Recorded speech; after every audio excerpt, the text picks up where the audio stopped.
গ্রেফতারে নির্বাক নুসরাত ফারিয়া। শুনানির আগে কাঠগড়ায় উল্টো ফিরে দাঁড়িয়ে থাকতে দেখা যায় তাকে। আইনজীবী জামিন চাইলে ছলছল চোখে তাকিয়েছিলেন অভিনেত্রী। মুখে সাদা মাস্ক, মাথায় হেলমেট ও গায়ে বুলেট প্রুফ জ্যাকেট পরিয়ে অভিনেত্রীকে আদালতে নেওয়া হয়।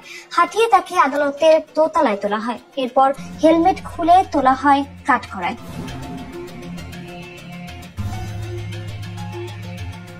এ সময় মাস্ক মুখ থেকে একটু নামিয়ে তিনি হাঁপাতে থাকেন। পুলিশের কাছ থেকে চেয়ে পান করেন পানি। এরপর উল্টো দিকে ফিরে নিশ্চুপ দাঁড়িয়ে থাকেন। বিচারক এজলাসে উঠলে তিনি ফিরে তাকান। কাঠগড়ায় রেলিং এ রাখেন দুই হাত। 19 মে সকাল 9:58 পুলিশ প্রহরায় আদালতে নেয়ার উদ্দেশ্যে হাজতখানা থেকে বের করা হয় নুসরাত ফারিয়াকে। 10:08 তার জামিন শুনানি শুরু হয়। শুনানিতে আসামি পক্ষের আইনজীবী বলেন, আসামি একজন স্বনামধন্য আর্টিস্ট। তিনি গত বছরের 9 জুলাই শুটিং করতে কানাডায় যান। সেখান থেকে তিনি ওই বছরের 14 আগস্ট দেশে ফিরে আসেন। সেই কাগজপত্র আমরা জমা দিয়েছি। তিনি আদালতের সপক্ষে ছিলেন। এই ঘটনার সাথে তার বিন্দুমাত্র সম্পৃক্ততা নেই। তিনি আওয়ামী লীগের সঙ্গে জড়িত না। বিচারের স্বার্থে তার জামিন প্রার্থনা করছি।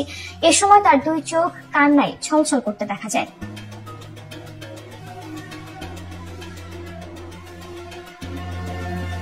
এর আগে 18 মে দুপুরে বাংলাদেশ বিমানের একটি ফ্লাইটে থাইল্যান্ড যাওয়ার সময় অভিনেত্রীকে আটক করে ইমিগ্রেশন পুলিশ। এরপর ভাটারা থানা পুলিশের কাছে তাকে হস্তান্তর করা হয়। থানা থেকে তাকে নেওয়া হয় ডিবি কার্যালয়ে।